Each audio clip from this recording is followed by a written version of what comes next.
Welcome back to the channel, guys. In this video, let's talk the congressional hearing, Evergrande, and some smart contract platforms, and even throw a few gaming coins in the mix here as well, just to check out on the landscape right now. If you enjoy the content, make sure you subscribe to the channel and check out the pinned comment down below to join my Patreon. We had a nice Zoom meetup today, and we'll have another one in a fortnight's time. That said, let's just jump right on in here and let's have a look at the BTC chart. So essentially what we're seeing is sideways chop here. We're ranging between the low 48k to around 51,000 bucks here. Nothing substantial has changed at this moment in time. You can kind of see that there's an area of support here and we haven't broken through it. So no immediate concerns for a sudden drop further down. And this may just be playing into the hands of market makers here. We've had the Evergrande news cycle hit once again with apparently a default on payments. So let's just jump over there. Here are some of the headlines. Evergrande rated restricted default by Fitch after missing payment. Further restructuring to take place. China's Evergrande defaults on dollar debt. So essentially this situation will probably have some effect on the market, but I do believe it will in general have been priced in already. As we know, this has been looming for quite some time, and even just a few weeks back there was this Evergrande initial crash and the crypto market and the stocks did react to it.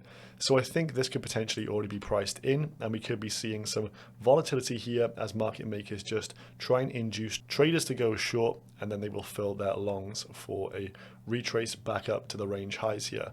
In general, the month of December, I think we're just going to chop about. We're hearing continually that there's going to be a wall of money coming at the start of next year as big institutions start to place their chips in a brand new quarter. And so if that money is coming in, we're just in a period of consolidation. And if we just check on the S&P 500 here as well, so this was Friday's dip down to around 4538. We're up to 4700 pretty much. A little bit today on the daily here. Of course, the market's just having opened a couple hours ago, but down 0.33% thus far. So no cataclysmic drop here, but we do know that the Bitcoin market is heavily tied to the stock market right now. So if there's a bit of a sniffle over in the stocks, crypto seems to react quite badly as well. But who doesn't care about this? Well, of course, Michael Saylor, being a Giga Chad, MicroStrategy has just purchased an additional 1,434 Bitcoins for $82 million in cash at an average price of 57,500.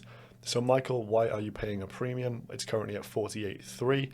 Well, this is because if you look into the details here, they actually purchased this over a period of November 29th to December 8th. So Michael has sort of been buying a bit of a dip here, but he hasn't really cashed in on the major dip, something a lot of people have been poking fun at over on Twitter, as he does seemingly time his entries a little bit badly. However, when you have a long-term time horizon and you've already got 122,000 Bitcoins in the bag at an average price of just under 30k, I'm sure he's not bothered at all, and potentially off the back of this going to make the history books and go down as one of the wealthiest men of all time if Bitcoin goes to the crazy price predictions many of us think it will.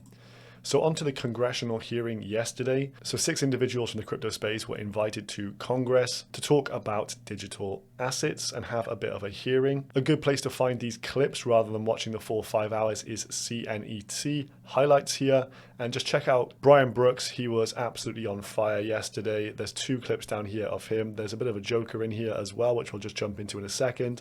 And then, of course, AOC firing in some questions related to Coinbase as well. But in general, this was a very positive thing for the crypto space. The tone was certainly, we're listening to you from the Congress side of things. Let us know how further regulation will impact the industry. Are we behind the curve? These kind of questions. And there was a resounding yes, we are behind the curve. We're being too heavily regulated and we need to kind of shape up if we want to be leaders in this expanding crypto economy, which of course you do. You don't want the innovation to go overseas. And that is exactly what's going to happen if regulation stifles. There was a few digs at Gary Gensler as well, which were quite enjoyable. So this from Crypto Messiah, special shout out to Brian Brooks, who is the CEO of Bitfury, formerly of Binance and formerly of the OCC. This guy obviously knows his stuff and was just absolutely hitting home runs with some of the questions asked to him. Super awesome replies. And I think he really drove home the point that America needs to step its game up here. His kind of impetus may be what leads to a spot ETF in the future. Then we had SBF from FTX Exchange that everyone knows and loves at this point, saying his piece he came across exceptionally well. And as Messiah says here, seriously, thank you guys for protecting and advancing what we love. But very interesting talks. Sentiment positive, looks like a bright future ahead for cryptocurrency, and things seemingly won't be too stifled at this point in time. So FTX with SBF here continuing to raise even more funds.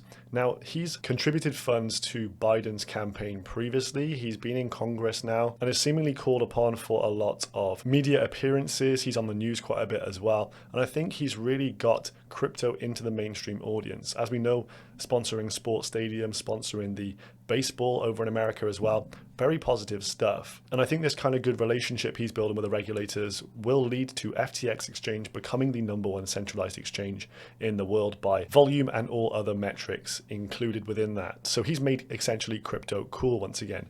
They keep raising more and more funds. So he's now raising 1.5 billion of additional funds for the crypto derivatives exchange and also its affiliate FTX.US.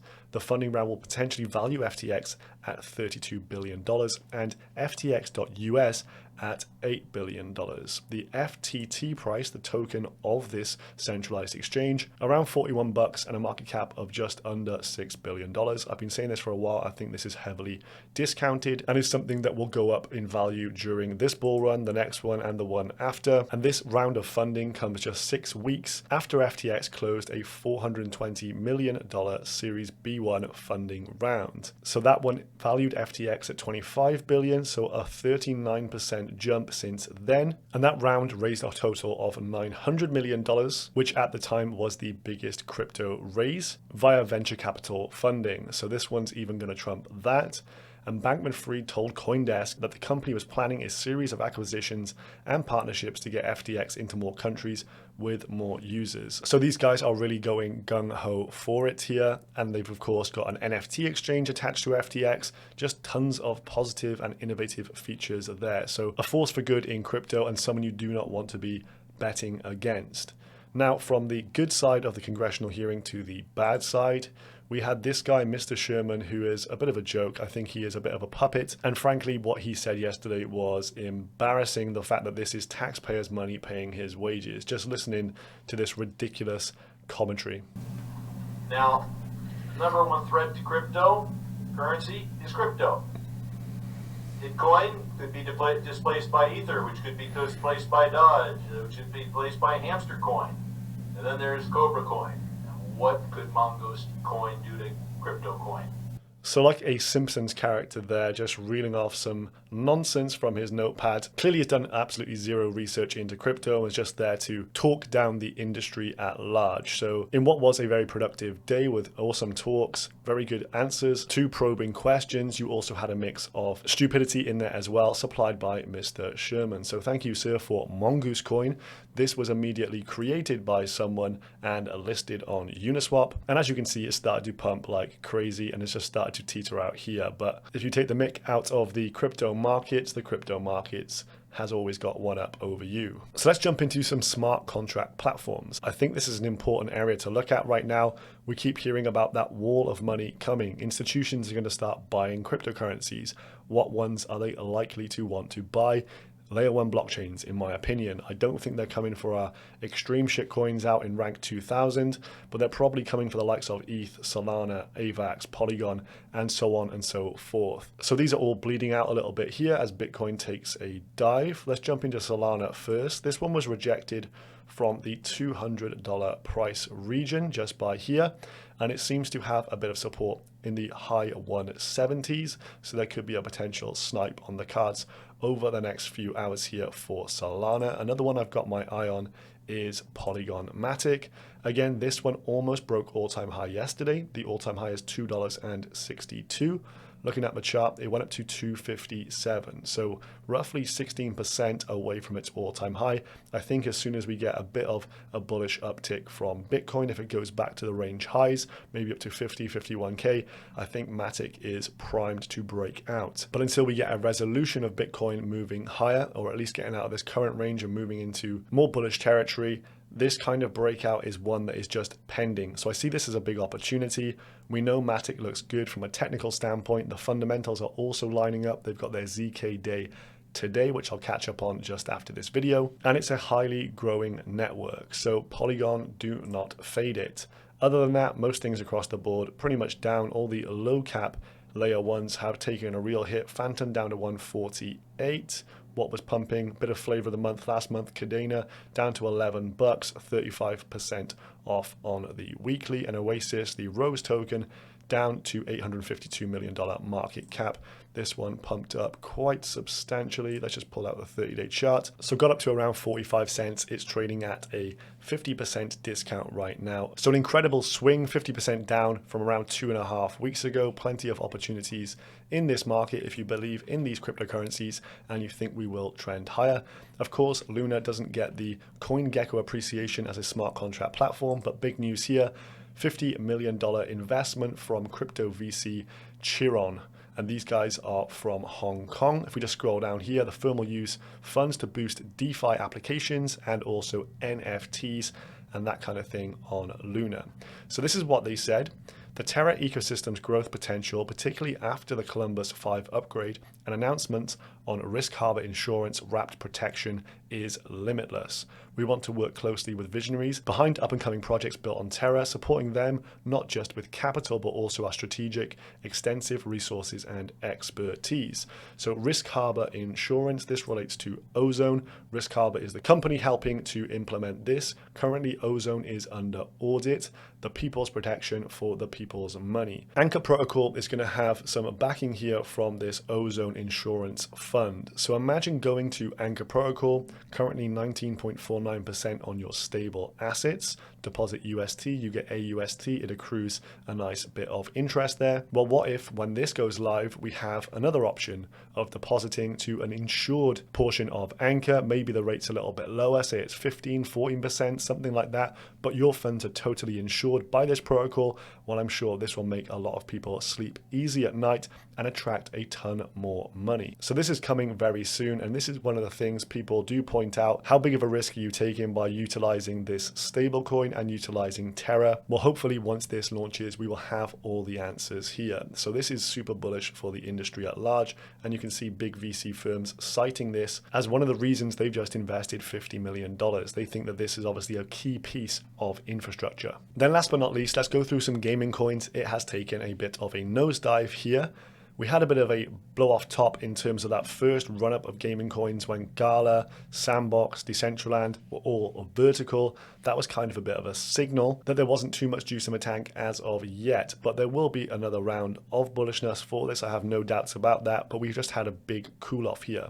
So here's my watch list. A lot of these are really in buy zones right now, and oftentimes the best time to buy these things are when no one else wants to, and clearly no one wants to buy these right now. And so being a contrarian in this market typically pays you well, and you can see the likes of Merit Circle, which is a super interesting project, a DAO/guild all in one with some big backers behind it, and quite a few influencers getting involved with this one right now, is down 50% off its highs, roughly $5, market cap $220 million. Some of the individual games have been absolutely hosed. Krabada went up to a 200 million market cap, now down to 40. GameMe, which is a mobile one from Arc 8, which I really like and I invested in, is down 15%. Not too much of a hit in comparison to some of the other games. And then just scrolling down, there's actually an increase in price for Kart Racing League. I invested in that one as well. It's like Mario Kart on blockchain, play to earn. But some of these other ones that are going to attract a load of players, the likes of Mines of Dalania, down to $2.28, and Phaeton Arena down to $10 here as well. Potential ones to pick up in my humble opinion. So trying to see the wood from the trees here, some of these are very high risk, but other ones I think are less risk and potentially a better reward could be on offer at these price levels. I would highlight YGG here as the industry leading guild, down considerably from its highs. Let's just pull this one out here, all-time high of $11.17, are now trading at around $5.80. You're almost getting a 50% discount there. And if this keeps expanding like I think it will, because I believe that blockchain games are here to stay, and this will be a major employer for many in lower income regions, well, these guys are going to have explosive growth over years to come. So could be a potential place to buy YGG. So I hope this episode was helpful. I still think we're going to see continued consolidation for the Bitcoin price chart for pretty much the rest of this month. Could be a little bit boring and choppy, and this could represent a good opportunity to maybe switch up some of your bags into bullish coins. We've highlighted a few here, ones that may be attracting institutional demand, and the ones you can see bid is coming in for even as we dip. So that is all for today. I hope this was entertaining, and if you did enjoy the video, make sure you smash a like, drop me a comment, and I will catch you guys tomorrow. Goodbye.